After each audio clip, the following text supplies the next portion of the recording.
अस्सलाम वालेकुम जी। मैं डॉक्टर फैसल डार हूँ। मैं खैर खैरियत से हूँ और उम्मीद करता हूँ कि आप भी बिल्कुल खैरियत से होंगे और माह रमज़ान का महीना खैर खैरियत से अपने घर में इबादत कर रहे होंगे। वैसे तो बहुत थोड़े से रोज़े रह गए हैं। अल्लाह ताला हम पे माह रमज़ान की बरकतें नाज़िल करे, हमारे तमाम सगीरा और कबीरा गुनाहों को माफ़ करे और जो कुछ हमसे हो सका जो भी इबादत हमने की वो अपनी बारगाह में कबूल मकबूल फरमाए। और इस माह रमज़ान की वसाजत से अल्लाह ताला से दुआ है कि वो कोरोना की वबा से हमें निजात दे और पाकिस्तान के लोग शहरी अपनी रूटीन की जो लाइफ है उसमें जल्द अज जल्द वापस आ सकें। और मेरी तरफ से आप सबको पेश की ईद मुबारक भी हो, क्योंकि हो सकता है अगली दफ़ा हम ईद के बाद लाइव प्रोग्राम करें, तो उससे पहले पहले जो आखिरी दिन है, आई होप कि everybody will keep me in prayers और आप सब मेरी दुआओं में इंशाल्लाह होंगे। तो पिछले जो 2-3 प्रोग्राम हमने किए उनका बड़ा अच्छा फीडबैक आया, लोगों ने बहुत इस चीज़ को पसंद किया। काफ़ी सारे लोग लॉकडाउन की वजह से इस्लामाबाद तक नहीं आ सकते थे, they were stuck at their home, और हमने कोशिश की कि उनके जो सवालात हैं उनको इधर फेसबुक के थ्रू या लाइव लोगों से कन्वर्सेशन करके उनके सवालों के जवाब देने की कोशिश की जाए। तो मुझे उम्मीद है कि जिन जिन लोगों से बात हुई उनको हमने फीडबैक दिया उनके ब्लड टेस्ट और रिपोर्ट्स को देखते हुए। तो आप लोग भी अपना फीडबैक दीजिएगा कि आपको ये सर्विस कैसी लगी और इसमें क्या कमी कोताही रहेगी, ताकि हम आइंदा इसको और बेहतर से बेहतर अंदाज में कर सकें। तो प्लीज़ अपने फीडबैक के लिए हमारे फेसबुक के पेज पे या इंस्टाग्राम या फिर जो यूट्यूब का चैनल है वहाँ पे आप हमारे चैनल को सब्सक्राइब करें और अपना फीडबैक से हमें आगाह करते रहें।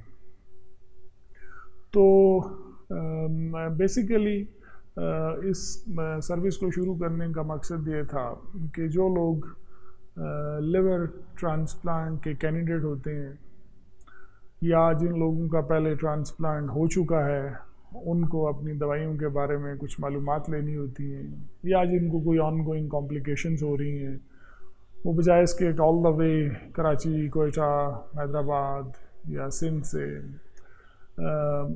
इधर आए इस्लामाबाद, उनके छोटे छोटे जो इश्यूज़ हैं वो हम इसी तरह उनकी रिपोर्ट्स को देख के हल कर सकें। फिर इसके अलावा लबलबे का कैंसर, गॉल ब्लैडर का कैंसर, पित्ते में पथरियाँ, मोटापा, सो इन सारी बीमारियों से रिलेटेड जिन लोगों के जो जो सवालात हैं और या उनके घर में किसी फ़र्द को इस किस्म की बीमारी है और उसके इलाज के बारे में वो तजवीज़ या मशवरा लेना चाहते हैं, तो उनको उनके डोर स्टेप के ऊपर ये सर्विस घर बैठे मुहैया की जाएगा। तो इंशाल्लाह कोशिश यही होगी कि आइंदा भी हर तकरीबन हफ्ते या 10 दिन के बाद एक दफ़ा एक सेशन करके लोगों को ये वाली सर्विस ऑन गोइंग बेसिस पे देते रहें।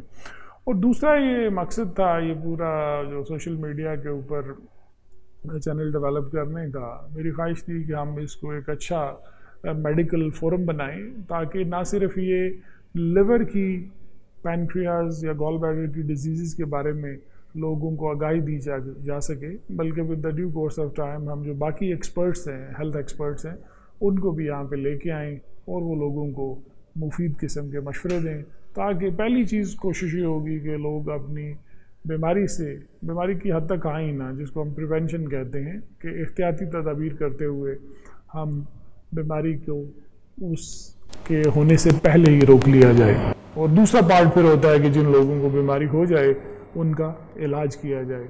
और तीसरा पार्ट ये होता है कि उस बीमारी को नोयत को देखते हुए जो उसके लाइफ लॉन्ग इम्पैक्ट आता है, लाइफ लॉन्ग कॉम्प्लिकेशंस होती हैं ऐसी बीमारियों की, उनके बारे में लोगों को एजुकेट किया जाए, ताकि वो अपनी बीमारी के साथ एक गुड क्वालिटी ऑफ लाइफ गुजार सकें और एक नियर नॉर्मल लाइफ के साथ भी, एक सीरियस इलनेस के साथ भी एक नियर नॉर्मल लाइफ जो है वो गुजार सकें।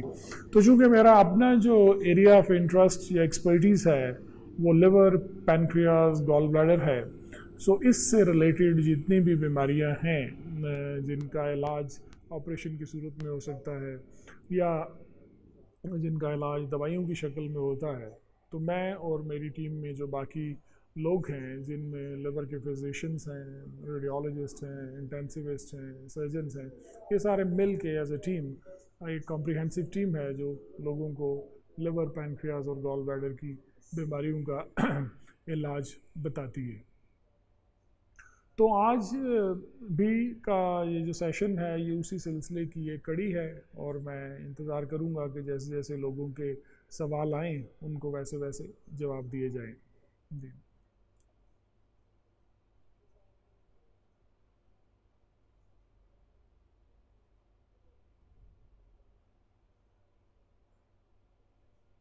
इस्माइल काका साहब हैं, इनका सवाल है कि जी इनके 3 माह हो गए हैं ट्रांसप्लांट को, और क्या ये वॉक करने जा सकते हैं या ऑफिस वगैरह में लाइट वर्क कर सकते हैं। जी बिल्कुल, अगर आपकी तबीयत बिल्कुल ठीक है तो वॉक तो आप आधा घंटा, पौना घंटा सुबह या शाम के टाइम पे बिल्कुल कर सकते हैं। और अगर आपकी नौकरी जो है वो ऑफिस में बैठ के काम करने वाली है तो बिल्कुल आप अपने दिन का कुछ हिस्सा जो है वो अपना ऑफिस वर्क शुरू कर सकते हैं। तो बेसिकली कमिंग बैक टू कि हमारा जो लिवर की बीमारियां हैं उनकी अवेयरनेस के बारे में जो हम एक कैंपेन कर रहे हैं, इसी तरह जिन लोगों को ट्रांसप्लांट की ज़रूरत होती है, और चूँकि यहाँ पे जो ट्रांसप्लांट है वो लिविंग डोनर से होता है, तो ऑर्गन डोनर्स के बारे में भी मैंने पिछले दिनों एक कैंपेन शुरू की। मकसद बेसिकली इस कैंपेन का यही है कि लोगों में मैक्सिमम जो है वो अवेयरनेस क्रिएट की जाए, ताकि डोनेशन आफ्टर डेथ के लिए हमारी सोसाइटी जो है वो तैयार हो, ताकि एक स्टेज पे हम ऐसे लेवल पे आ जाएं कि पाकिस्तान में भी डोनेशन आफ्टर डेथ हो और लिविंग डोनर्स को ट्रांसप्लांट के लिए ऑर्गन्स डोनेट ना करने पड़े। दूसरा पार्ट जो था जनरल फिटनेस, जनरल हेल्थ के लिए मोटापे के बारे में मैंने काफ़ी कुछ वीडियोस रिकॉर्ड करी, और उनका मकसद भी यही था कि लोगों को हेल्थ कॉन्शियस किया जाए, क्योंकि आजकल हमारी जो फूड है बहुत हद तक जंक फूड है, जिससे मोटापा is very prevalent in our society. और मोटापा जो है तकरीबन तमाम बीमारियों की जड़ बनता जा रहा है। उसमें लिवर की बीमारियां भी हैं, दिल, गुर्दे, फेफड़े, जोड़ों की बीमारियां, और काफ़ी सारे कैंसर्स का रिस्क भी है जो मोटे लोगों में ज़्यादा होता है। तो मोटापे के बारे में भी एक अवेयरनेस की कैंपेन जो है वो हमने शुरू की, और कोशिश की कि लोगों को एजुकेट किया जाए। तो आज मैं आपको बेसिकली लिवर ट्रांसप्लांट के बारे में जो इंडिकेशंस हैं उनके बारे में भी थोड़ा सा बताना चाहता हूँ कि लिवर ट्रांसप्लांट की ज़रूरत कब पड़ती है। तो बेसिकली वो लोग जिनका लिवर हेपेटाइटिस बी, सी या लिवर की दूसरी बीमारियों की वजह से 15-20 सालों में डैमेज होकर सिकुड़ जाता है, जिसको लिवर सिरोसिस कहा जाता है, और ये लिवर फिर कुछ अरसे के बाद इसमें कॉम्प्लिकेशंस डेवलप होती हैं। तो लिवर सिरोसिस की या सिकुड़े हुए लिवर की 2 कॉम्प्लिकेशंस हैं, एक लिवर कैंसर है और दूसरी लिवर फेलियर है। तो लिवर फेलियर और लिवर कैंसर जब हो जाएं तो उस वक्त फिर लिवर ट्रांसप्लांट की मरीज़ को ज़रूरत पड़ती है। लिवर फेलियर जो है वो बिल्कुल एंड स्पेक्ट्रम होता है, जब हर चीज़ बुरी तरह ख़राब हो चुकी होती है, लेकिन इसकी निशानियां बहुत पहले से मरहलावार आनी शुरू हो जाती हैं, जिसको हम एंड स्टेज लिवर डिजीज़ कहते हैं। तो सिकुड़े हुए लिवर के साथ वो लोग जिनमें खून की उल्टियाँ आती हों और बार बार एंडोस्कोपी करते में उसमें इंजेक्शंस लगते हों, वो गोलियां भी खाते हों, लेकिन इस ट्रीटमेंट के बावजूद फ्रीक्वेंटली खून की उल्टियाँ या काले रंग के पखाने आते रहें, यानी मेडिकल मैनेजमेंट से कंट्रोल ना हो रही हो, तो एक ये इंडिकेशन होती है। दूसरा ये है कि पेट में पानी आ जाए। पेट का पानी again and stage liver disease की एक कॉम्प्लिकेशन है, और जब पेट में पानी आता है ऑन एन एवरेज उसके बाद 2-1 साल तक लिवर जो है वो काम कर जाता है। कई लोगों में उससे पहले फेलियर हो जाता है, कई लोग उससे ज़्यादा अरसा बाद तक भी स्टेबल रह सकते हैं, बट बाय एंड लार्ज जब पहली दफ़ा लिवर के पेशेंट्स में पेट के में पानी आता है तो 2-1 साल तक लिवर जो है वो काम ठीक कर सकता है। तो पेट का पानी अर्ली स्टेज पे दवाइयों से कंट्रोल हो जाता है, लेकिन फिर एक स्टेज आती है कि जैसे जैसे लिवर का फंक्शन कमज़ोर होता है तो पेट का पानी जो है वो दवाइयों से खुश्क नहीं होता, यानी रेजिस्टेंट हो जाता है और फिर पेट से पानी निकलवाना पड़ता है। तो खून की उल्टियाँ और काले रंग के पखाने जो ट्रीटमेंट के बावजूद मुसलसल आते हों। दूसरे नंबर पे पेट का पानी जो दवाइयों से खुश्क ना होता हो। ये दोनों इंडिकेशंस हैं ट्रांसप्लांट की। तीसरे नंबर के ऊपर गनूदगी या बेहोशी के दौरे पड़ते हों।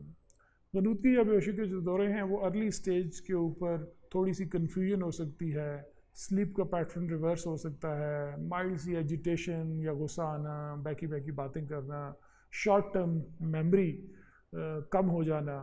तो शुरू की स्टेजेस में ये होता है और उसके बाद प्रॉपर गनूदगी या बेहोशी का दौरा पड़ सकता है और पेशेंट जो है वो डीप कोमा में भी जा सकता है। इस चीज़ को हम कहते हैं हेपेटिक एन्सेफेलोपैथी, यानी लिवर कमज़ोर होने की वजह से जो मरीज़ को गनूदगी या बेहोशी के दौरे पड़ते हैं।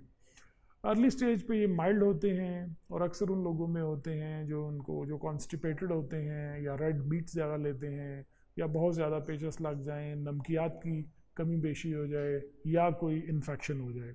तो कोई ना कोई ट्रिगर होता है कि एक पेशेंट जो ठीक जा रहा है, इन ट्रिगर्स में से कोई ऐसी चीज़ होती है जो लिवर के ऊपर बोझ डालती है और लिवर चूँकि इस काबिल नहीं होता तो गनूदगी का अटैक हो जाता है।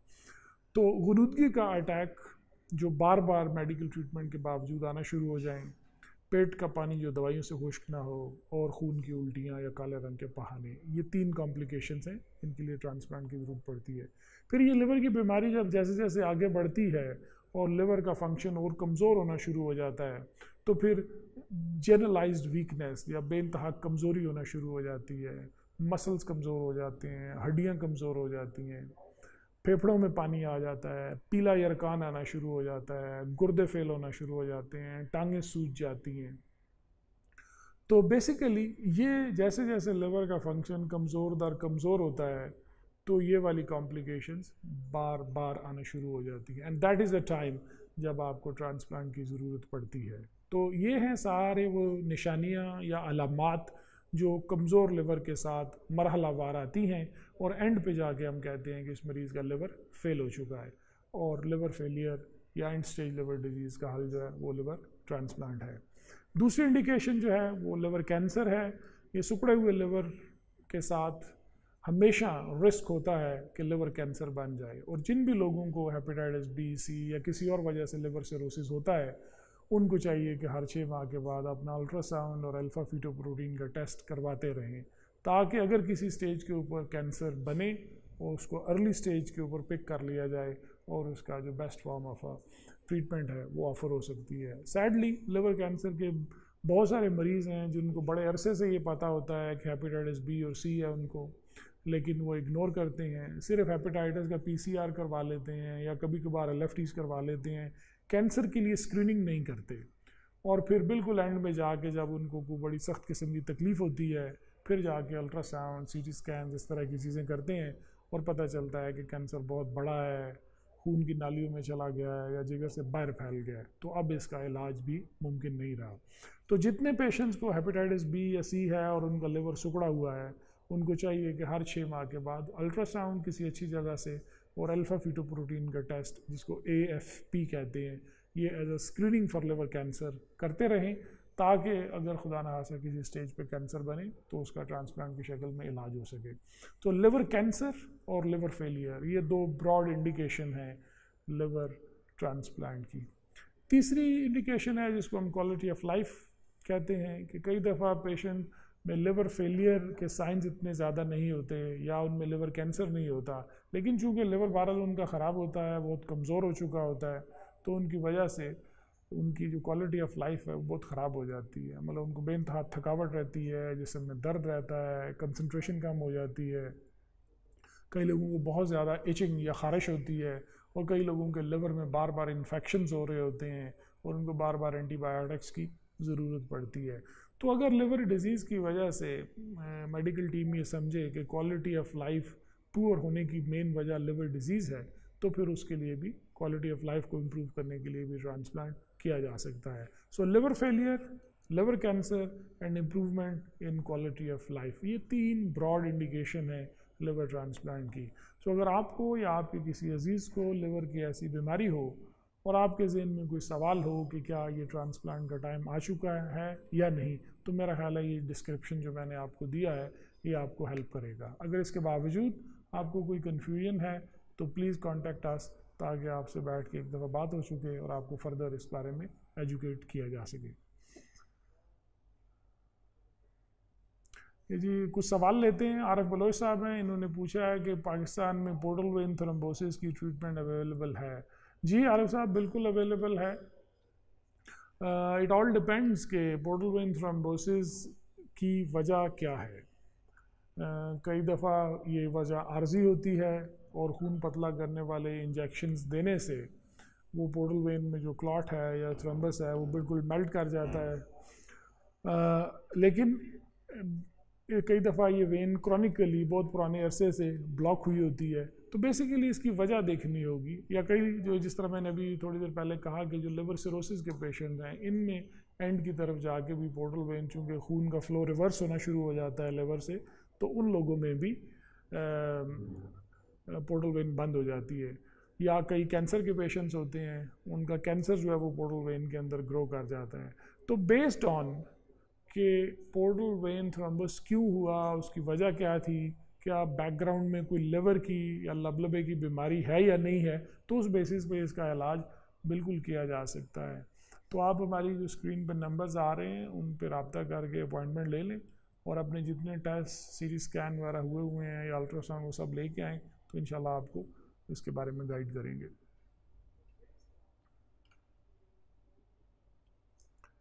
ये जी श्रिया शाहदेव हैं, इनका सवाल है कि ट्रांसप्लांट के बाद एक आम आदमी कितना अरसा तक ज़िंदा रह सकता है। I think that is a very good question. मैं कोशिश करता हूँ कि इसको इंतहाई सिंपल और आसान लफ्ज़ों में बयान करने की कोशिश करूँ। देखें, अगर आप 100 लोगों का ट्रांसप्लांट करें तो उसमें से 85 से 90% लोगों में ट्रांसप्लांट सक्सेसफुल होगा, रफली depending on the patients condition. अगर पेशेंट की कंडीशन अच्छी है तो सक्सेस रेट 90% से ज़्यादा होगा। अगर पेशेंट की ट्रांसप्लांट के टाइम पे कंडीशन बहुत कमज़ोर है तो ये चीज़ सक्सेस कम भी हो जाएगा। बहरहाल अगर आप इमीडिएट सक्सेस को 90% समझ लें तो इन 100 में से अगर आप 1 साल के बाद देखेंगे तो 100 में से 80 लोग ज़िंदा होंगे और एक नॉर्मल ज़िंदगी गुजार रहे होंगे। और अगर आप 5 साल बाद देखेंगे तो इस 100 में से तकरीबन 75 से 78 लोग ज़िंदा होंगे और एक नॉर्मल लाइफ गुजार रहे होंगे। और अगर 10 साल के बाद देखेंगे तो इस 100 में से तकरीबन 67-68% लोग जो हैं वो ज़िंदा और नॉर्मल लाइफ गुजार रहे होंगे। और अगर 20 साल के बाद देखेंगे तो इसी 100 में से 55 या 58 लोग जो हैं वो अपनी एक ज़िंदा और नॉर्मल लाइफ गुजार रहे होंगे। तो आप देखते हैं कि टाइम के साथ साथ जैसे जैसे लॉन्ग टर्म आप फॉलो करते हैं इन पेशेंट्स को, तो कुछ नेचुरल डेथ्स होती हैं, कुछ लॉन्ग टर्म मेडिसिन की कॉम्प्लिकेशन की वजह से प्रॉब्लम्स आते हैं। तो ओवरऑल लॉन्ग टर्म में पेशेंट्स कुछ की डेथ्स होती चली जाती है। लेकिन अगर 100 में से 20 साल के बाद 57-58 लोग ज़िंदा और नॉर्मल लाइफ गुजार रहे हैं और 5 साल के बाद तकरीबन 75 से 78 लोग एक नॉर्मल लाइफ गुजार रहे हैं, तो यू कैन से कि it is a pretty successful form of a treatment. Salman Hasan साहब, मेरा नाम मोहम्मद अमीन है, मैं हैदराबाद से बात कर रहा हूँ। मेरे अब्बू का लीवर ट्रांसप्लांट हुआ था इंडिया से 2013 में। उसके बाद वो ठीक हो गए थे, अल्हम्दुलिल्लाह बेहतर हो गए थे। तो 2019 में अब्बू की ERCP हुई थी। कुछ वेन की ब्लॉकिंग की वजह से डॉक्टर साहब ने जो है ERCP कराई हमें कराची में। तो ERCP स्टेंट जो दिसंबर में हुई थी, स्टेंट डाला था। तो डॉक्टर वो स्टेंट जो है 3-4 महीने बाद बदली होता है या वो 6 महीने तक कोई मसला नहीं हो सकता? ये सवाल है, ज़रा बताना आप। जी थैंक यू वेरी मच। आपके देखें दिसंबर में स्टेंट डला है और अभी मई हो चुका है, तो तकरीबन 5 माह से ज़्यादा हो चुके हैं। तो मेरा ख्याल है आपको दोबारा इसको चेंज करवाना चाहिए।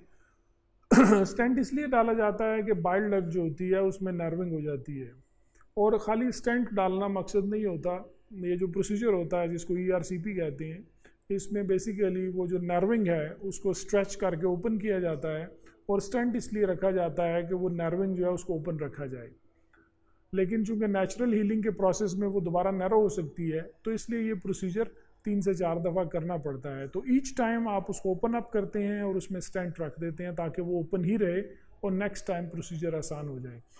तो वैसे तो स्टेंट अगर पड़ा रहेगा तो कई दफ़ा साल डेढ़ भी कुछ नहीं होता, लेकिन ऑन एन एवरेज 3 माह के बाद ये स्टेंट ब्लॉक होना शुरू हो जाते हैं और उसकी वजह से इन्फेक्शंस की कॉम्प्लिकेशंस आती हैं। तो एडवाइस ये किया जाता है कि स्टेंट को हर 2 से 3 माह के बाद रिमूव किया जाए, उसको नर्विंग को फर्दर स्ट्रेच करके ओपन किया जाए ताकि ये प्रोसेस थोड़ा एक्सेलरेट किया जाए, तेज़ किया जाए, ताकि with in 6 to 8 months time ये स्ट्रक्चर पूरी तरह खुल जाए और स्टेंट परमानेंटली रिमूव हो जाए। तो आप लोगों को चाहिए कि इंतज़ार ना करें, आप दोबारा डॉक्टर साहब के पास वापस जाके अपना स्टेंट चेंज करवा लें। जी सईद खान साहब हैं, ये पूछते हैं जी ट्रांसप्लांट के बाद रोज़े रख सकते हैं? जी सईद खान साहब बिल्कुल रख सकते हैं, स्पेशली वो लोग जिनको ट्रांसप्लांट का साल से ज़्यादा हो गया हुआ है और उनकी मेडिकेशन स्टेबल लेवल पे हैं, वो बिल्कुल रोज़े रख सकते हैं और उनको रखने चाहिए। जिन लोगों को अभी 1 साल के अंदर अंदर हैं ट्रांसप्लांट के, उनकी मेरा ख्याल है दवाइयों में एडजस्टमेंट काफ़ी फ्रिक्वेंटली होती है, तो उनको चाहिए कि वो रोज़ों का या फिदिया दे दें या कज़ा करके बाद में रख लें। तो लेकिन साल के बाद तो सेफली रखे जा सकते हैं।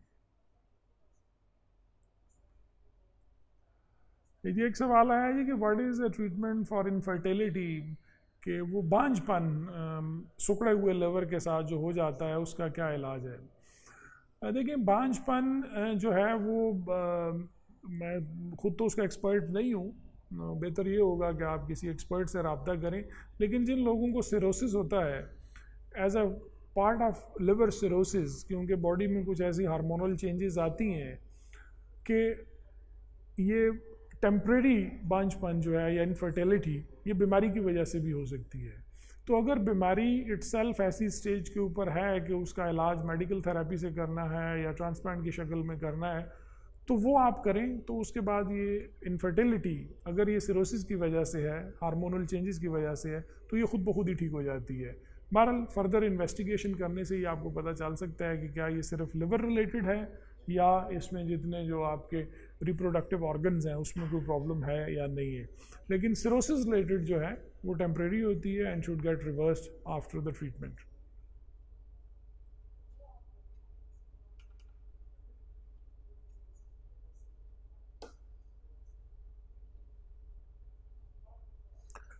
जी फरा इब्रार हैं जी, इनका सवाल है कि अगर डोनर फैमिली के अंदर ना हो ट्रांसप्लांट के लिए तो फिर कोई और पर्सन डोनेट कर सकता है कि नहीं। तो देखें जी पाकिस्तान में जो ह्यूमन ऑर्गन ट्रांसप्लांट अथॉरिटी है, ट्रांसप्लांट एक्ट है, उसकी रूह से जो क्लोज रिलेटिव्स हैं वो दे सकते हैं या नॉन क्लोज। तो क्लोज रिलेटिव्स वो होते हैं कि मरीज़ के बच्चे जो 18 साल से बड़े हों, मरीज़ के वालदैन अगर वो मेडिकली फ़िट हों, मरीज़ के बहन भाई और मियाँ बीवी एक दूसरे के लिए, ये इन लीगल टर्म्स ये क्लोज रिलेटिव है। अगर क्लोज रिलेटिव में कोई मैच नहीं बनता, ब्लड ग्रुप कंपैटिबल नहीं है, तो फिर नॉन क्लोज रिलेटिव्स हैं, उनसे मुराद आपके कज़न्स, आपके अंकल, आंट्स, कज़न्स के बच्चे, बीवी के बहन भाई, खामन के बहन भाई, मतलब ऐसा मेडिकल लीगल या जेनेटिक रिलेशनशिप होना ज़रूरी होता है कि डोनर और रेसिपिएंट अपना रिलेशनशिप ऑन नादरा के जो फैमिली रजिस्ट्रेशन सर्टिफिकेट है उसके ऊपर they have to be related. Unrelated जो ट्रांसप्लांट है वो हम लोग नहीं करते।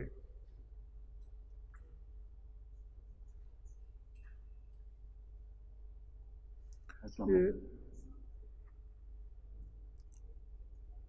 सर मोहम्मद कासिम बोल रहा हूँ। 9 अगस्त 2018 को मेरा ट्रांसप्लांट हुआ था। अभी लास्ट सितंबर से 3 दफ़ा ERCP डॉक्टर साहब ने की है, स्टंट्स इस्तेमाल हो रहे हैं। इस वक्त मेरा साइक्लो लेवल 180.9 है, क्रिएटिनिन 1.22 है। मेडिसिन जो यूज़ कर रहा हूँ वो माइवेट 500+500, न्यूराल 50+50, लुप्रीन 75 और लिपिगेट 10 mg इस्तेमाल हो रही है। प्लीज़ बताइएगा कि क्या ये मेडिसिन कम होगी ERCP और कितनी दफ़ा हो सकती है, और क्या मैं रोज़े रख सकता हूँ या नहीं रख सकता हूँ? बहुत शुक्रिया सर। जी कासिम साहब, थैंक यू वेरी मच। देखें, पहला चीज़ तो ये है कि आप रोज़े रख सकते हैं। आपको 2 साल से ज़्यादा हो चुके हैं, आपके ऑलमोस्ट 2 साल हो गए हैं आपके ट्रांसप्लांट को, तो आप रोज़े रख सकते हैं। दूसरी बात यह है कि आप अपनी लॉपरिन की गोली अब बंद कर सकते हैं। एटलीस्ट हमारे लिवर पॉइंट ऑफ व्यू से तो आपको उसकी ज़रूरत नहीं है। तीसरी चीज़ ये है कि आपका ये जो साइक्लोस्पोरिन का लेवल है, ये साथ आप मायरप भी ले रहे हैं, तो मेरा ख्याल है इसको थोड़ा सा कम कर लें। आप 50 की बजाय 25 मिलीग्राम सुबह और 25 मिलीग्राम शाम को कर लें। और इसकी वजह यह है कि आपका जो क्रेटिनिन है वो 1.22 है, यानी थोड़ा सा हायर साइड पे है। तो इसको और फर्दर इम्प्रूव करने के लिए आपकी साइक्लोस्पोरिन कम होनी चाहिए। जहाँ तक आपका पहला और आप मेन सवाल था कि ERCP मज़ीद कितनी दफ़ा होगी, तो ये तो डॉक्टर साले साहब जो आपकी ERCP कर रहे हैं वो बताएंगे, क्योंकि जब भी वो ERCP करते हैं तो उस वक्त उनको बेहतर अंदाज़ा होता है कि जो बाइल डक्ट के अंदर नर्विंग है वो कितनी खुल चुकी है। क्योंकि अल्टीमेट, जैसा मैंने थोड़ी देर पहले भी कहा था, कि एम तो यही होता है कि स्टंट को रिमूव कर दिया जाए। तो क्या अब आप उस स्टेज पे आ चुके हैं कि नहीं, ये मेरा ख्याल है जब आप डॉक्टर साले साहब नेक्स्ट टाइम आपकी ERCP करें तो उनसे ये ज़रूर पूछिएगा। और अपना ख्याल रखें और हमें दुआओं में याद रखें।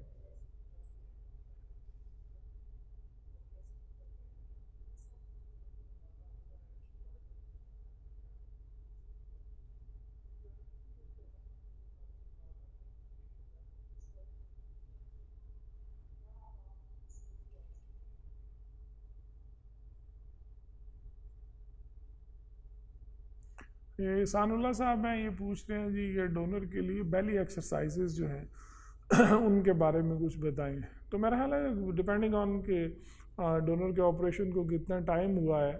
शुरू में तो बड़ी सी जेंटल फ्लेक्शन एक्सरसाइजेज जिनको हम कहते हैं, वो आप कहीं भी किसी भी इंटरनेट से flexion exercises for abdominal muscles ये लिख के डाउनलोड करके कर सकते हैं। बड़ा सिंपल ये है कि फ्लैट लेटते हुए अपने ऊपर वाले धड़ को ऊपर उठाएं, फिर फ्लैट नीचे लेटें, ऊपर नीचे। तो ये इससे आपके मसल थोड़े थोड़े स्ट्रेच होना शुरू हो जाते हैं, जो ज़ख़म होता है वो भी अंदर से सॉफ्ट होना शुरू हो जाता है।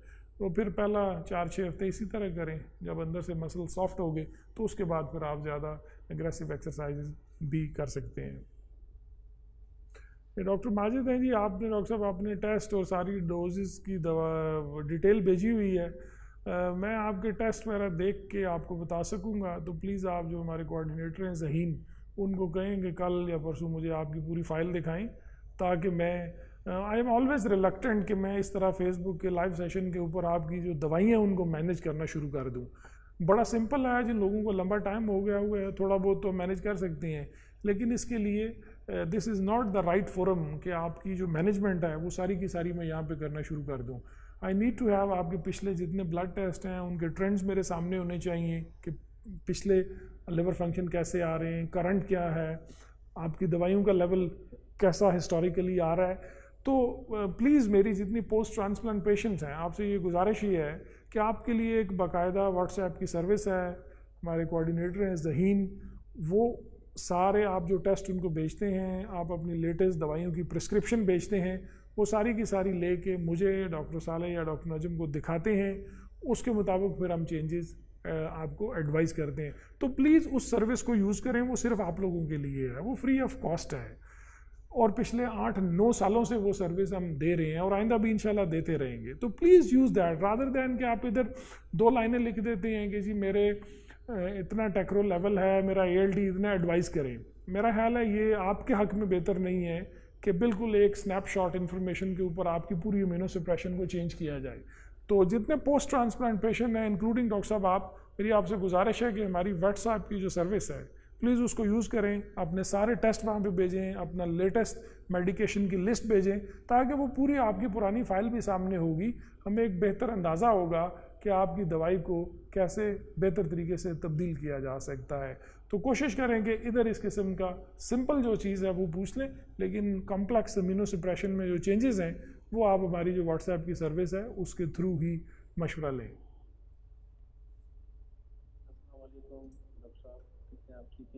डॉक्टर साहब, मेरे अब्बू का लीवर ट्रांसप्लांट हुआ था 2013 में इंडिया में, तो अल्हम्दुलिल्लाह कामयाब हो चुका था। तो फिर अभी 2019 में अब्बू का हमने ERCP कराया था, कराची में, तो इनसे बात होगी, डॉक्टर साहब ने होगी स्टेंट डाला। अस्सलाम वालेकुम सर, कैसे आप? ठीक ठाक हैं? अल्लाह पाक आपको खुश रखे। सर मेरा नाम मोहम्मद अली है, मेरा ताल्लुक जामशुरो से। सर मेरा सवाल ये है कि मेरा मैदा सही नहीं रहा, मेरा पेट गर्म रहता है, मेरा सीना भी गर्म रहता है। मैंने एक डॉक्टर साहब से इलाज भी कराया था, मगर फिर भी जलन रहती है पेट में और सीना में। कुछ खा पीता हूँ तो फिर भी जलन हो जाती है। सर कोई ऐसी टेबलेट बताए या कोई ट्रीटमेंट बताए जो ये मसला मेरा हल हो जाए, मैदे का मसला है।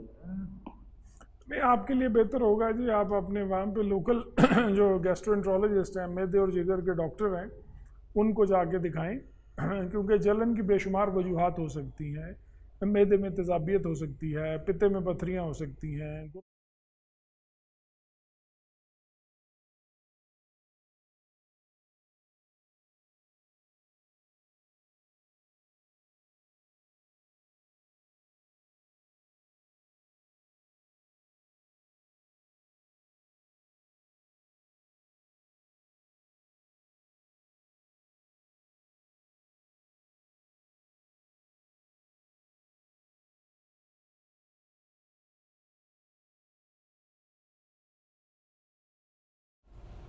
ये जी मकसूद से आ रहे हैं जी, लिखते हैं कि मेरी वाला का mag score is 14 but she is fit, do we need to do again the mag score. I don't know आपका मतलब अगर मेल्ट स्कोर है तो खाली स्मेल्ट स्कोर की बेसिस पे तो बड़ा डिफ़िकल्ट होगा आपको ये बताना कि ट्रांसप्लांट आप करें या ना करें।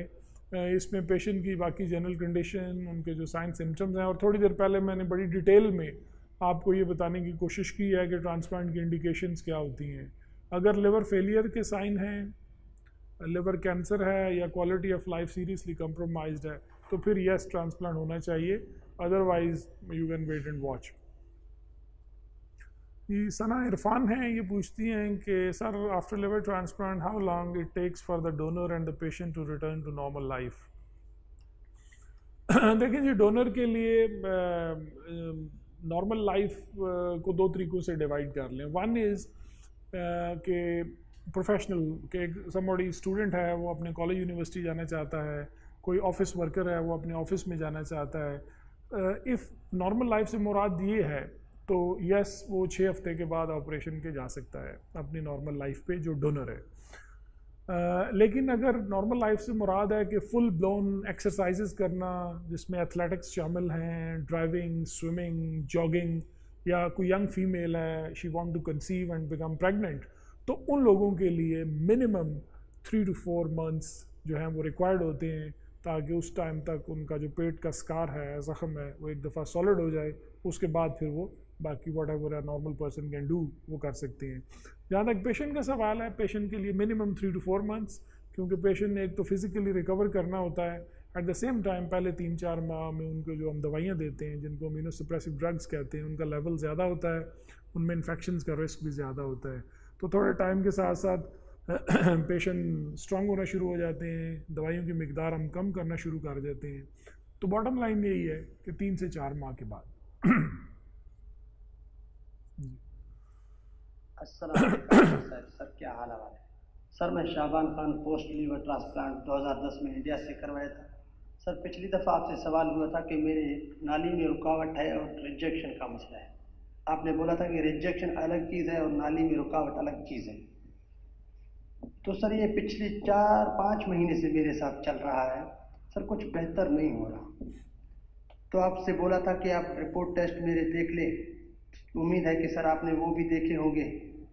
सर बड़ी मेहरबानी होगी आप अगर देख के बताओ मुझे क्या करना चाहिए मुझे। सर दवा ले रहा हूँ मैं, प्रोग्रा 1 mg सुबह शाम, सेलसेफ 500 mg सुबह शाम, डेल्टा गोल्ड 5 mg सुबह में, और जोपेट ले रहा हूँ 40 mg सुबह में। सर बड़ी मेहरबानी होगी, टेस्ट रिपोर्ट देख के मुझे कुछ सही बताओगे कि मैं क्या करूँ। सर मेरे पाँव ठंडे रहते हैं, पाँव पैरों में ठंडक होती है, पता नहीं क्यों। शबान साहब, आपके लिए आपकी चीज़ें काफ़ी कॉम्प्लेक्स लग रही हैं। मुझे बेहतर होगा कि आप एक दफ़ा अपने सारे टेस्ट और स्कैन्स वगैरह लेके आ जाएं यहाँ पे इस्लामाबाद। ताकि और 5-7 दिनों के लिए आएँ, ताकि हम आपकी सारी चीज़ों को अच्छे तरीके से देखें, लिवर की बायोप्सी करें, बाइल डक्ट का जो इशू है उसको भी देखें, ताकि इसको किसी एंड की तरफ हम लेके जाएं। वरना इस कन्फ्यूजन में आपके लिवर को डैमेज होता रहेगा और फिर एक स्टेज आती है कि चीज़ें रिवर्सिबल नहीं रहती। तो मेरा ख्याल है कि आपको आना चाहिए, ताकि आके जो जो मज़ीद हमने टेस्ट करने हैं वो करें और फिर आपको हदायत दी जा सके। Sir, my name is Dr. Majid from District Karak. My liver transplant was done on 21st November 2019 at Quaid-e-Azam International Hospital, Islamabad. Sir, few days back on 6 May 2020, I done my blood test. My take level was 2.8, which was very low. PLT 72, creatinine 0.78, for which I consulted with Dr. Saleh through video call. He increased the dose of tacrolimus to 1 milligram in morning, 1 milligram in night, alternating with 1 milligram in morning and 0.5 mg in night. And I am taking 1 tablet delta cartel daily and also 1 tablet Loprine. And he also advised to repeat EFTs and take level after 3 days. Now my take level is 4.8, but my ALT reaches to 246. EST 95, alkaline phosphatase 125, and serum GT 78. Serum creatinine is 0.73. Sir, I am worried on what to do now. Please guide me. Doctor साहब, मैंने आपको पहले भी कहा था कि आप बेहतर यही है कि आ जाएं और आके एक दफ़ा मैं आपको मिलता भी हूं और आपके में भी हमें लिवर बायोप्सी करनी पड़े और उसके मुताबिक ट्रीटमेंट एडजस्ट करनी पड़े। अब आप ये फेसबुक के थ्रू मशवरा लेना छोड़ दें, प्लीज़ कम ओवर, ताकि चीज़ों को सीरियसली लेके आगे चला जाए। जी अस्सलाम वालेकुम डॉक्टर साहब। मैं फरीद पेशेंट हैं जिनका ट्रांसप्लांट 29 फेब को हुआ है, उनकी वाइफ बात कर रही हूँ। सर, ट्रांसप्लांट के बाद तो माशाल्लाह इनकी रिपोर्ट्स वगैरह सब सही आ रही थी। फिर ये हुआ कि मिड ऑफ द अप्रैल में इनके LFT में कुछ मसला आया। उसके बाद हमारा MRCP हुआ। उसके एक हफ्ते के बाद ERCP का प्रोसीजर हुआ, जिसमें उन्होंने कहा कि हमने स्टंट लगाए हैं, आप 15 डेज़ के बाद दोबारा LFT रिपीट कीजिएगा, तो देखेंगे कि वो काम कर रहे हैं या नहीं। उसके बाद हमने 2 बार LFTs करवाई हैं, जो इतनी इम्प्रूवमेंट नहीं आई है। आज उन्होंने कहा कि हम जो है स्टंट्स जो हैं वो रिमूव करेंगे, उसके बाद बायोप्सी करके देखेंगे। सर, हम बहुत ज़्यादा परेशान हैं। सर, आप रिपोर्ट्स देखकर बताएं, क्योंकि अब तो हमारे पास वसाइल भी नहीं हैं और बहुत ज़्यादा दिन भी हो गए हैं, तकरीबन 3 महीने हो गए हैं और इनकी रिपोर्ट्स ठीक नहीं आ रही हैं। सर, आप सजेस्ट कीजिए हमें क्या करना चाहिए। ये बायोप्सी भी हो जाएगी, उसके बाद क्या होगा आगे? सर, हम बहुत परेशान हैं, प्लीज़ आंसर कीजिएगा। आप ऐसा करें कि आप मुझे कल आके मिल लें और ज़हीन से बात कर लें, वो कहें आपको फ़ाइल और आपसे मुझे मिला दें, ताकि मैं सारी चीज़ें एक दफ़ा देख के फिर आपको अगला जो वे फॉरवर्ड है वो इंशाल्लाह बताते हैं। जी अगला सवाल है जी, मकसूद साहब थे, पीछे कीजिए।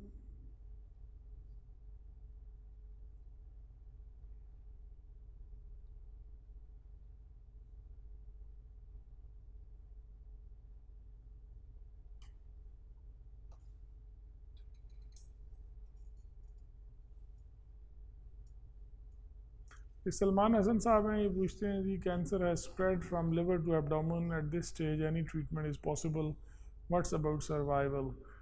देखिए, अगर लिवर कैंसर जो है वो पेट में फैला हुआ है तो अमूमन इसको स्टेज 4 कैंसर कहा जाता है, तो ये क्योरेबल तो नहीं होता। लिवर कैंसर उसी वक्त तक क्योरेबल होता है जब तक ये लिवर तक लिमिटेड हो और ट्रांसप्लांट ही इसका बेस्ट सोल्यूशन होता है। जो पेट में स्प्रेड हुआ है उसको आप मुख्तलिफ़ तरह की कीमोथेरेपी की फॉर्म की टैबलेट्स या सम इंजेक्शंस की फॉर्म में ट्रीटमेंट आप बिल्कुल दे सकते हैं और उस कैंसर प्रोसेस को स्लो डाउन किया जा सकता है, लेकिन डिपेंड करता है कि पेशेंट की जनरल कंडीशन कैसी है और पेशेंट का जो लिवर का फंक्शन है वो कैसा है। क्योंकि अगर कैंसर पेट में फैला हुआ है और उसके साथ साथ लिवर का फंक्शन भी बहुत ख़राब है, तो फिर पेशेंट इस तरह की जो एंटी कैंसर दवाइयाँ होती हैं वो भी अच्छे तरीके से टॉलरेट नहीं करते, तो उनका फिर बेस्ट वे फॉरवर्ड यही होता है कि उनको सिम्टोमेटिक ट्रीटमेंट दी जाए। तो लगता तो यही है कि ये क्योरेबल नहीं है।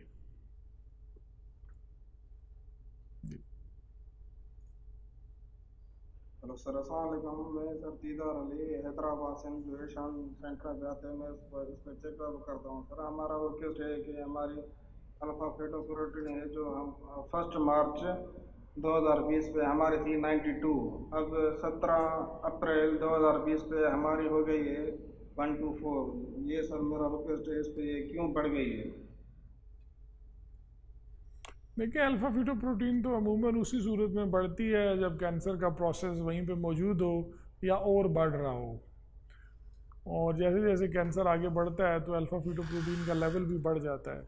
तो आपको मेरा ख्याल है बाकी भी ब्लड के टेस्ट करवाने चाहिए और एक ताज़ा सीटी स्कैन करवाना चाहिए ताकि देखा जाए कि कैंसर की अभी स्टेज क्या है और उसके मुताबिक इसका इलाज क्या किया जा सकता है। तो सीटी स्कैन और ब्लड के बाकी टेस्ट भी आपको करवाने चाहिए। अस्सलाम वालेकुम सर, मेरी अम्मी जो हैं वो 60 साल की हैं और वो डायबिटिक पेशेंट हैं, और आज से 16-17 साल पहले जो है उनका गॉल ब्लैडर में स्टोन बना था, जिसकी वजह से उनका गॉल ब्लैडर जो है वो रिमूव करवा दिया था। तो सर ये बात मैंने आपसे पहले भी डिस्कस की थी, तो आपने कहा था कि उनका सीटी स्कैन करवा लें क्योंकि उनके जो है गॉल ब्लैडर के फोसा के अंदर अगेन से स्टोन्स आ रहे हैं। तो आपने कहा था कि उनका सीटी स्कैन करवा लें ताकि ये चीज़ हमें कंफर्म हो जाए कि उनका जो गॉल ब्लैडर है वो पार्शली रिमूव हुआ था या कम्प्लीटली रिमूव हुआ था। तो sir according to CT scan उनका जो गॉल ब्लैडर है वो कम्प्लीटली रिमूव हुआ था और अब उनके जो है फोसा के अंदर स्टोन्स आ रहे हैं। तो सर आपने कहा था कि अगर उनका जो है पार्शली रिमूव हुआ था गॉल ब्लैडर, तो उसको दोबारा से रिमूव करवाना बहुत ज़रूरी होगा क्योंकि फ्यूचर में जाकर वो गॉल ब्लैडर का कैंसर भी बन सकता है। तो सर अब आप हमें बता दें कि जैसे कि रिपोर्ट के सीटी स्कैन के मुताबिक तो ये है कि वो कम्प्लीटली रिमूव हो चुका है गॉल ब्लैडर, लेकिन उसके फोसा के अंदर 2 स्टोन्स हैं छोटे छोटे। सर वो जो स्टोन्स हैं कोई खास सिम्टम्स तो शो नहीं कर रहे, लेकिन मतलब हैं तो सही। तो आप हमें ये काइंडली गाइड कर दें कि क्या अगर हम उनको ऐसे ही छोड़ दें तो वो ठीक है या उनको निकलवा देना ज़्यादा बेहतर है, फ्यूचर में जाके वो कोई और प्रॉब्लम तो नहीं क्रिएट करेंगे। सर आप हमें काइंडली आप ये बता दें कि इसको क्या करना चाहिए, और सर ये भी बता दें कि क्या अगर निकलवाने हैं तो इसके लिए कोई जनरल सर्जन भी ये काम कर लेगा या आपके पास आ जाएं तो वो ज़्यादा बेहतर होगा, कोई स्पेशलिस्ट होना बेहतर है। तो आप हमें सर पहले ये भी बता दें कि करवाना ज़रूरी है या नहीं है, और अगर करवाना है तो मतलब कि कहाँ से करवाना ज़्यादा बेहतर होगा। तो प्लीज़ हमें ये गाइड कर दें आप। Thank you so much. Thank you very much. देखें, सीटी की रिपोर्ट को आप अच्छे तरीके से देख लें। अगर तो गॉल ब्लैडर कम्प्लीटली रिमूव्ड है और स्टोन सिर्फ गॉल ब्लैडर के फोसा में पड़े हुए हैं और छोटे छोटे हैं और पेशेंट को कोई सिम्टम्स भी नहीं है, तो फिर तो आपको कुछ करने की ज़रूरत भी नहीं है। अगर ये जस्ट एक फाइंडिंग है जो किसी स्कैन पे पता चली है तो मेरा नहीं ख्याल कुछ भी करने की ज़रूरत है आपको।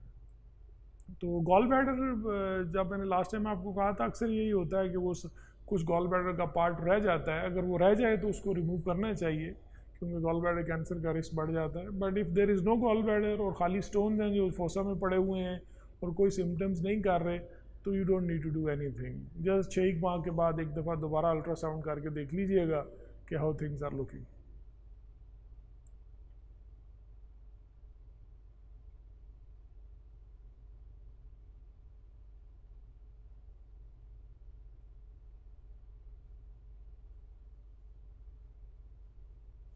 ये गुल नजीब हैं जी, इन्होंने डोनेट किया था अगस्त 2019 में और ये कह रहे हैं कि मेरे कभी कभार दर्द होता है, तो आप ट्रेमाडोल का कैप्सूल ले लिया करें 50 मिलीग्राम का या 100 मिलीग्राम का जब भी आपको दर्द ज़्यादा हो, और थोड़ा बहुत पेट की वर्जिश वगैरह शुरू करें ताकि आपके जो ज़ख़म है अंदर से वो अब खुलना शुरू हो। ज़ख़म खुलने से मुराद है कि नरम होना शुरू हो जाए, तो उसके बाद इंशाल्लाह आपका दर्द वैसे ही ठीक हो जाएगा।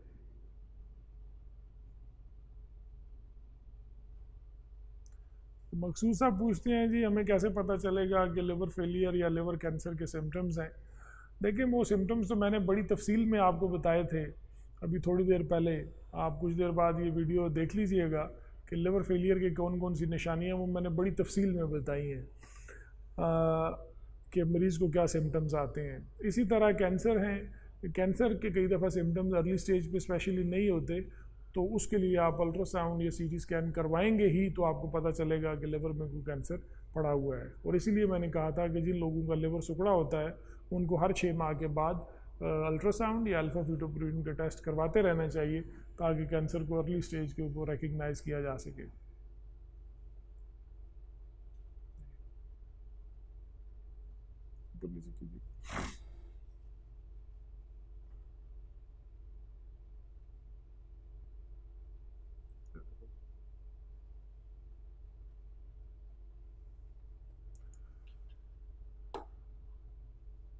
ये जी सीमा अली हैं, ये पूछती हैं कि पेशेंट को नॉन अल्कोहलिक फैटी लिवर की वजह से ट्रांसप्लांट हुआ और पेशेंट वेट गेन कर रहा है तो क्या बैरियाट्रिक सर्जरी हो सकती है कि नहीं। जी थ्योरेटिकली यस बिल्कुल हो सकती है, लेकिन डिपेंडिंग ऑन के पेशेंट का वेट कितना है। अमूमन इसको हम बॉडी मास इंडेक्स की टर्मिनोलॉजी में देखते हैं, तो अगर तो बॉडी मास इंडेक्स जो है उनका अभी 40 से नीचे है तो मेरा ख्याल है कि सिर्फ डाइटरी मॉडिफिकेशन और रेगुलर एक्सरसाइज करनी चाहिए। तो कोई एक डाइट चार्ट फॉलो करें, रेगुलर एक्सरसाइज करें, तो उसी से वज़न जो है वो कम हो जाता है। एक्चुअली इसके लिए थोड़ी कमिटमेंट और मेहनत चाहिए होती है और पेशेंट जो हैं वो जनरली लेज़ी हो जाते हैं, इतनी मेहनत करते नहीं हैं। तो अगर बहुत हद तक वज़न बढ़ गया हुआ है यानी BMI 40-45 से ज़्यादा चला गया हुआ है ओनली, और आपने 2 से 3 माह एक फुल ब्लोन एफर्ट दी है डाइट और एक्सरसाइज को, यस उसके बाद बैरियाट्रिक सर्जरी कंसिडर की जा सकती है, but that should not be your first choice.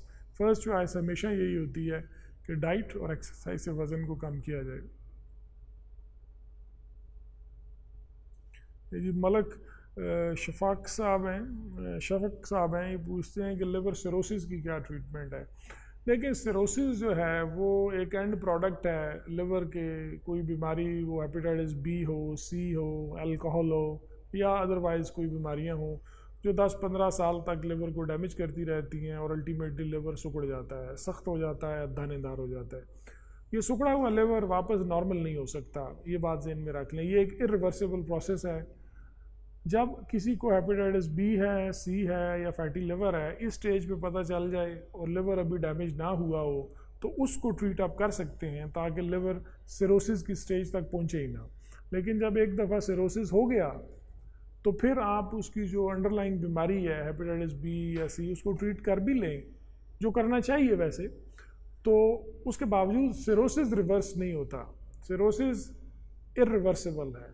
Cirrhosis जब हो गया उसके बाद ये काफ़ी अरसा तक अपना काम लिवर ठीक करता रहता है, लेकिन अब इसमें रिस्क है कि लिवर कैंसर भी बन सकता है और लिवर फेलियर भी हो सकता है।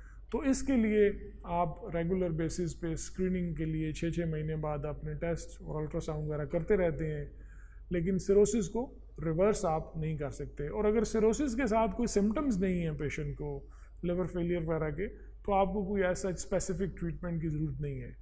लेकिन अगर पेशेंट को हेपेटाइटिस बी है तो उसको उसकी दवाई खानी चाहिए ताकि हेपेटाइटिस बी हमेशा नेगेटिव रहे। अगर हेपेटाइटिस सी है उसको दवाइयों से नेगेटिव किया जा सकता है। अगर कोई अल्कोहल लेते हैं उनका अल्कोहल से एब्सटिनेंट होना चाहिए ताकि जो सिकुड़े हुए लिवर में भी जब ऑनगोइंग डैमेज रहेगा तो उसकी लाइफ कम हो जाएगी, लिवर फेलियर जल्दी आ जाएगा, कैंसर जल्दी बन जाएगा। तो कई लोग तो लिवर सिरोसिस के साथ भी एक एब्सोल्युटली नॉर्मल लाइफ गुजार सकते हैं। तो लिवर सिरोसिस को आप ठीक नहीं कर सकते, लेकिन इसके साथ एक नियर नॉर्मल लाइफ आप ज़रूर गुजार सकते हैं। जी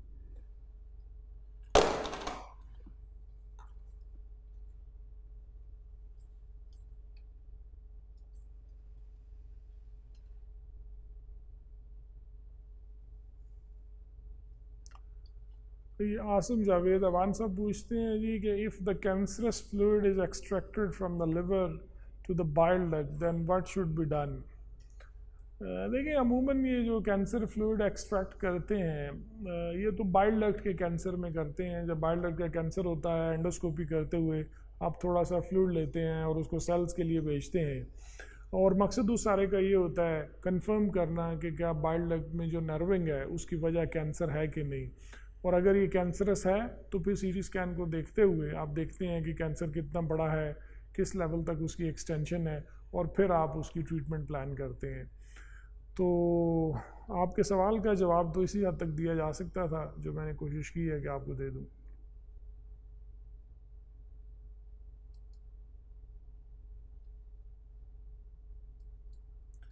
ये महर शम्स साहब हैं जी, ये पूछते हैं कि ट्रांसप्लांट के बाद मंथली ख़र्चा कितना आता है।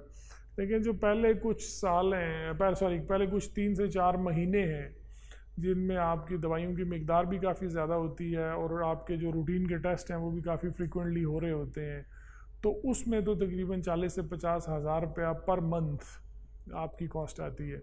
लेकिन जैसे जैसे टाइम गुजरता है टेस्ट की फ्रीक्वेंसी भी कम हो जाती है, दवाइयों की मिकदार कम हो जाती है, तो मेरा ख्याल है तकरीबन 15 से 20 हज़ार रुपया पर मंथ जो है ये 4 से 6 माह के ट्रांसप्लांट के बाद इतना खर्चा आता है जो फिर आपका हमेशा के लिए रहता है। फिर दूसरी चीज़ ये होती है कि ये डिपेंड करता है, कई लोग जो हैं उनको बहुत कम मिकदार में दवाई जो है वो चाहिए होती है, कुछ लोगों को दवाई ज़्यादा चाहिए होती है। तो जिन लोगों को बहुत कम चाहिए होती है ऑब्वियसली उनका खर्चा भी कम होता है, उनके टेस्ट भी कम होते हैं। और अगर खुदा ना से किसी को कॉम्प्लिकेशन हो दवाई से, या ये जो बाइल डक्ट का स्ट्रक्चर जिसको हम कहते हैं, उन लोगों को फिर रिपीटेडली टेस्ट भी करने पड़ते हैं, तो उनकी कॉस्ट थोड़ी ज़्यादा होती है।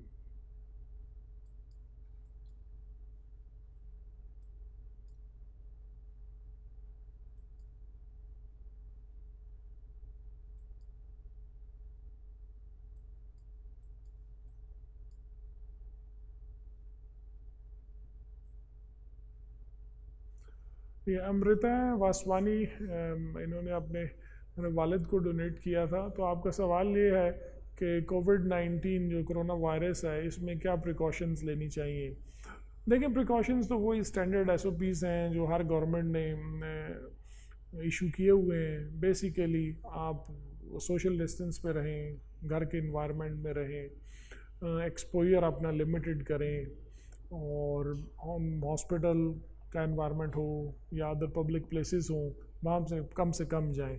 कोई स्पेसिफिक मेजर्स तो नहीं है, basically it is avoiding your exposure, क्योंकि बहुत सारे लोग जो हैं वो सिम्टोमेटिक कैरियर्स हैं, लोगों में सिम्टम्स भी नहीं होते but they are carrying corona virus and they can transmit as well.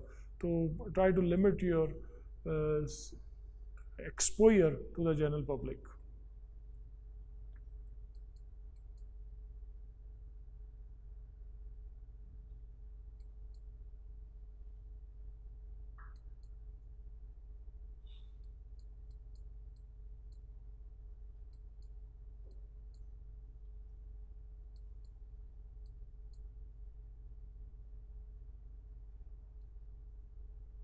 ये मेरू बाबा हैं, इन्होंने कहा है जी टेट्रोबेल की जगह मैं इनोग्राफ ले सकता हूँ। आप ले सकते हैं, लेकिन आपको अपने लेवल जो है उनका ध्यान ज़रूर रखना होगा, क्योंकि कई दफ़ा डोज चेंज करने से लेवल बहुत कम आ जाते हैं। तो अगर आपका लेवल ठीक रहता है तो फिर आप किसी भी नाम से दवाई ले सकते हैं।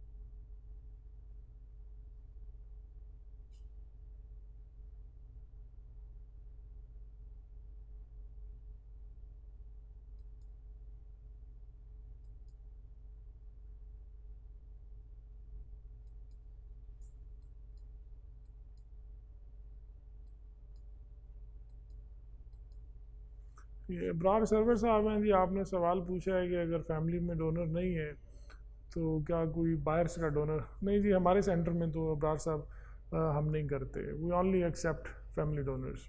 फैमिली के बाहर हम लोग ये नहीं करते हैं। और आपका जो आखिरी सवाल है कि for how long the donor can go for a normal routine life, office वाला काम जो है 6 से 8 हफ्ते के बाद, और बाकी फुल एक्सरसाइजेज वगैरह तकरीबन 3 माह के बाद वो डोनर जो है वो अपनी नॉर्मल लाइफ पे जा सकता है।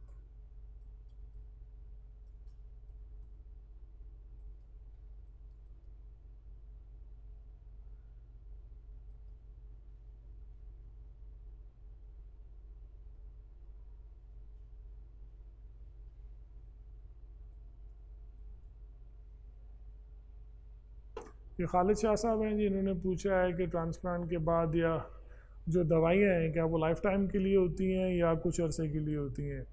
जो ट्रांसप्लांट के पेशेंट्स हैं उनको 1 या 2 गोली ऐसी खानी पड़ती है जिसको हम अमीनो सप्रेसिव ड्रग्स कहते हैं।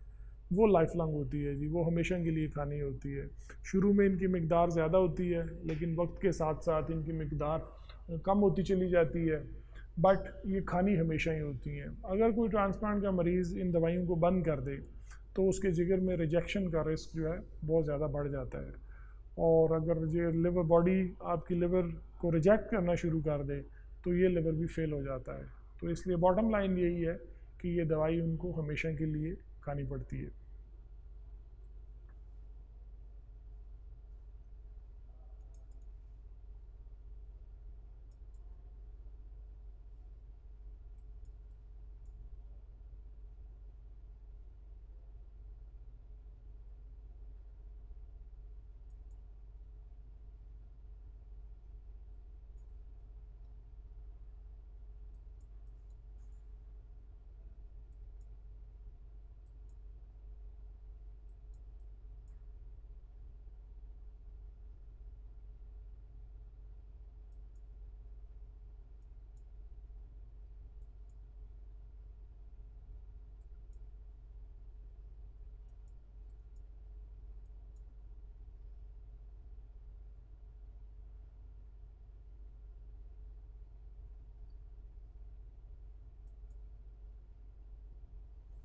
ये सदफ ख्वाजा है, आपने कहा है कि आपकी मदर को ट्रांसप्लांट हुए 5 महीने से ज़्यादा हो गए हैं और वो कुछ खामोश रहती हैं, बातें कम करती हैं।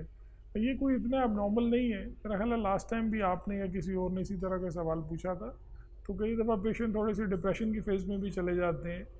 तो अगर आपको लगता है कि वो बहुत ज़्यादा खामोश हैं तो मेरा ख्याल है कि किसी साइकियाट्रिस्ट को ज़रूर आप दिखा लें, क्योंकि ये जो ट्रांसप्लांट रिलेटेड मेडिकेशन होती हैं कुछ लोगों को इनकी वजह से भी डिप्रेशन हो जाता है। तो कई मूड एलिवेटिंग ड्रग्स जो हैं वो साइकियाट्रिस्ट प्रेस्क्राइब कर सकता है, जिसकी वजह से पेशेंट एक नॉर्मल मूड में आ सकता है। तो please get consult from a psychiatrist.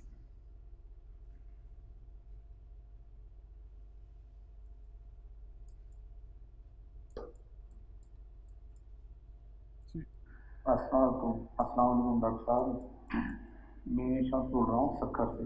मेरी वाइफ का जो है वो लिवर डैमेज है, तो उसका स्कोरिंग जो है वो तकरीबन 5 पॉइंट पे है।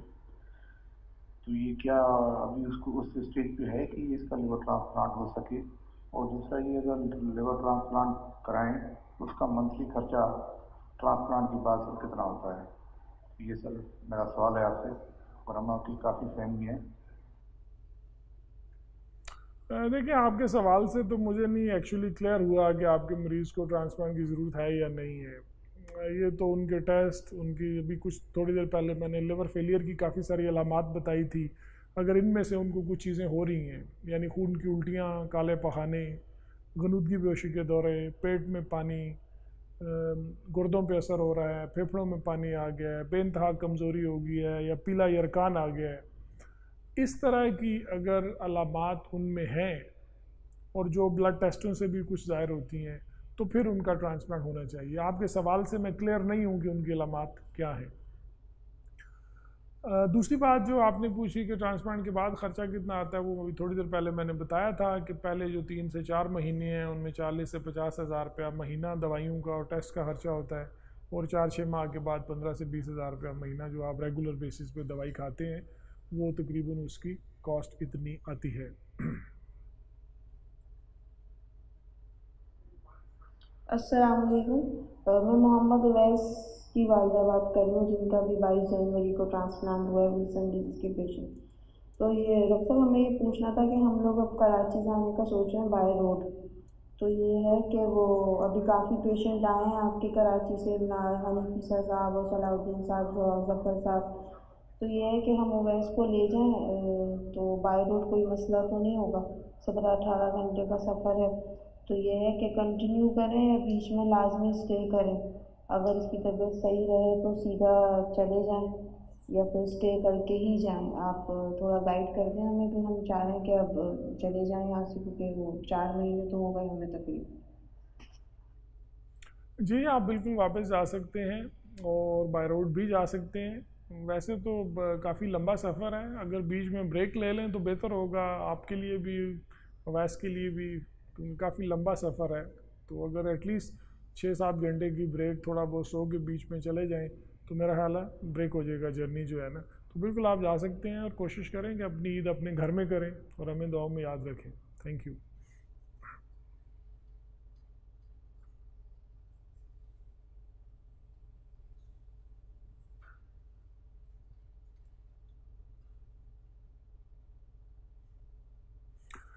जी, तो इसके अलावा फ़िलहाल तो और कोई सवाल नहीं है। मैंने कोशिश की है कि जितने सवाल साथ साथ आते रहे उन सब का जवाब देता रहूं।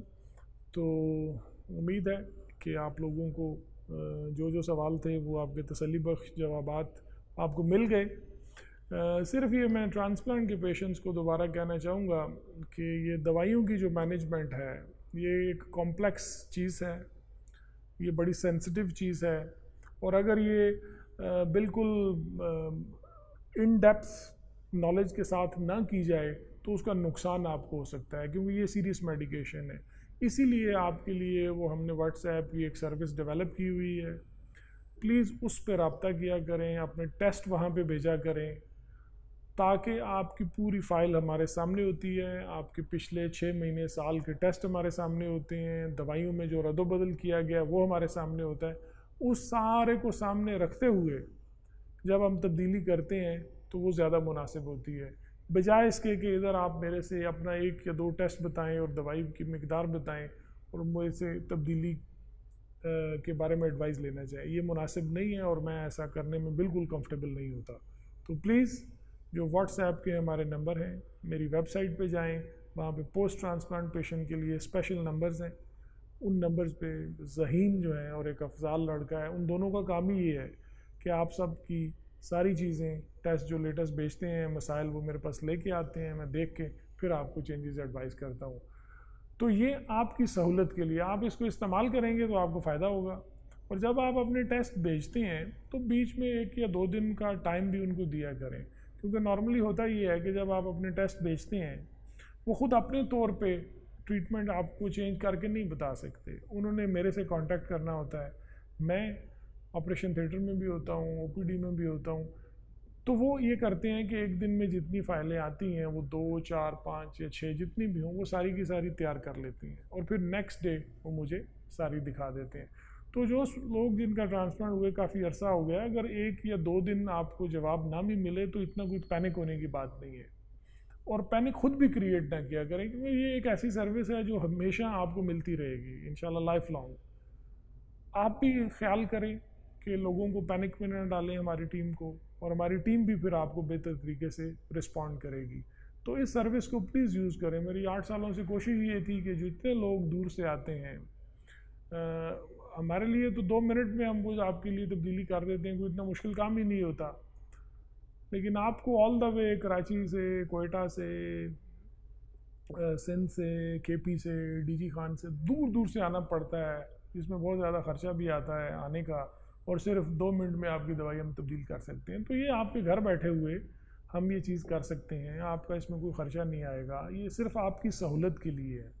तो यूज़ करना आपकी ज़िम्मेदारी है और उसको अच्छे तरीके से यूज़ करना भी आपकी ज़िम्मेदारी है।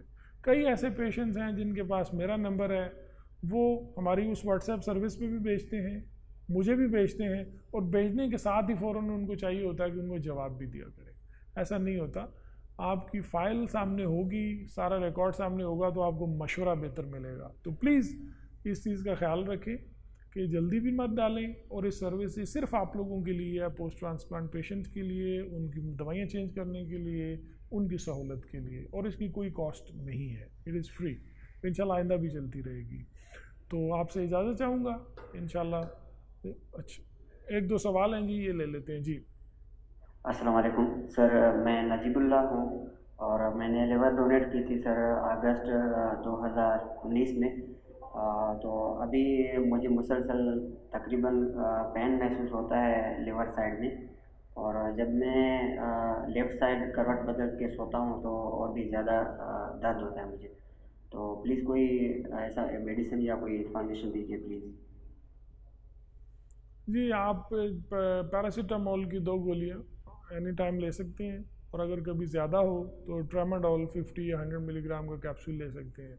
लेकिन आपको चाहिए कि आप ना पेट की एक्सरसाइजेज आप शुरू करें, थोड़ी बहुत जो है ना ऊपर नीचे होना पेट के, ताकि मसल्स जो है ना वो अंदर से नरम होना शुरू हों। उससे आपका जो ज़ख़म है वो सॉफ्ट हो जाएगा और आपको ये जो कभी कभार जो खिंचाव या दर्द होता है ये इंशाल्लाह नहीं होगा।